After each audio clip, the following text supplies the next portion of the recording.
Welcome back, everyone. I'm here now with Dr. Sini and Dr. Gertis. They are from Greenwood LaFleur Hospital, and you were here last week continuing our Diabetes Awareness Month segments. Thank you for waking up again. Yes, I can see, though. Last week was chocolate to give you energy. This week is the Red Bull. I know, and it's not exactly good for diabetes. We should have, like, vegetables over there. Well, I'm coming back twice more, so we're going to see what's available. Next week we'll have some broccoli. Oh, please don't entice me with broccoli. That won't get me up. Oh, no. Well, what are we talking about this morning? Well, as you know, this month is Diabetes Awareness Month, and last week we discussed the real problem in our country. We have about 30 million people that have diabetes, and the epicenter is really in the Delta because the risk factors are very high here with obesity, genetics, lifestyle, diet, high blood pressure. These are all risk factors. And in response to the community assessments needs, Greenwood LaFleur Hospital, its administration, board, and faculty, and doctors and staff, we are trying to put together a program to really fight this disease because it's horrible. The end stage is what with blindness, dialysis. You can get amputations. Yeah. So we're trying to make a dent in this. And the way we're going to do this is through a multi-system and multidiscipline approach. And the crux of this approach is through education. And last week, when Dr. Flout was here, we discussed that we have a certified by the ADA, American Diabetes Association, a certified diabetic education center. And everyone, through referral of their physician, can go and to have all their questions and diabetic needs assessed and worked up. Today, we'd like to talk about another common problem with all people, but more so dangerous with the diabetic population, and that is wounds. What is a wound? A wound basically is a break or hole in the skin, which we call an ulcer. And everyone can get it, but to the diabetic population, they're very, very difficult to treat, and it's much harder to heal because of the risk factors involved. And your body doesn't heal as well because of diabetes? So Greenwood LaFleur Hospital has a dedicated wound center, and I'd like Dr. Gertis now to talk about the role of the wound center in the diabetic patient process. Great, so tell us about that. Well, we're lucky in Greenwood that we have a comprehensive wound care center. The unique aspect of it is not only do we take care of diabetic wounds, but we take care of all kinds of vascular wounds, traumatic wounds, burns, wounds of all sorts. And we're lucky in that we have two board-certified surgeons who are in charge of the clinic and take care of it to be able to make that assessment as to what type of wound it is and what modalities are necessary to make it heal.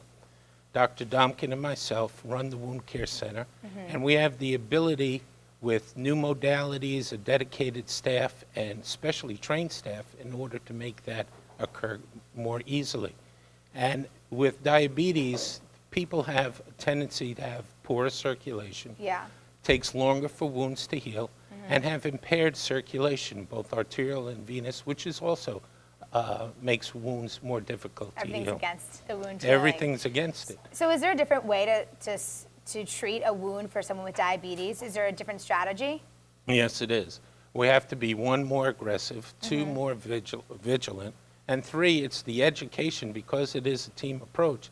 Not only entails the practitioners and the patients, but also the family. A lot of times diabetics have compromise with circulation and the ability to feel a wound, ability with their eyesight, inability with their eyesight to see a wound. Wow. So it's important that the family become involved and take care of these wounds. And when you see patients coming in, what sort of state of education do they have? Are they kind of going, why won't this wound heal? Or are they going, I'm diabetic and I know it won't heal? What do you see? A lot of times we don't know why the wound is there and why it won't heal.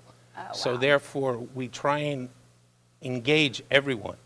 And a lot of times it cannot be done as an outpatient basis, and it has to be admitted to the hospital. We also have the ability to have it in the hospital, and if it doesn't work, we have an LTAC unit also at Greenwood LaFleur, where Dr. Duncan and myself are in charge of it with a different team, but all with the same type of training, who have the ability to take care of these wounds to allow them get to the point of healing and hopefully prevent amputation. Yeah, that's what I'm saying. What could it lead to, amputation or death? Now we're going to talk more about that next week when I talk about my podiatric care. But Yeah. I'd like Dr. Gurnis to talk about the hyperbaric oxygen chamber that we have, which is Right. an unbelievable technological advancement that really would help wounds to heal. Because a lot of times when the wounds won't heal, it's because the circulation is so bad that oxygen doesn't get there. We have the ability with hyperbaric oxygen to put them in a chamber where oxygen is force-fed into the cells of the system to allow it to heal quicker.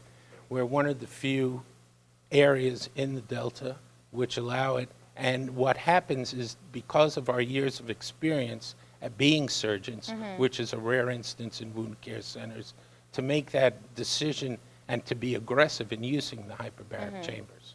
Well, that's such great information, and I can't believe the lack of education, like you said. And so I hope viewers at home, if this seems like something that you relate to contact, a physician or the Greenwood Floor Hospital and learn more and start servicing and helping yourself. Absolutely, and as I said, I'll be back next week to talk specifically about foot problems and foot issues. But the crux of this, and we can beat this, because it involves education and caring. Yeah. And our hospital, in response to the assessments of the community needs, we're going to work on this. And we developed a motto, defeat diabetes. We can, we must, and we will. And that's a good way to leave it for this interview. You'll be back next week, and we're going to have that veggie plate for you.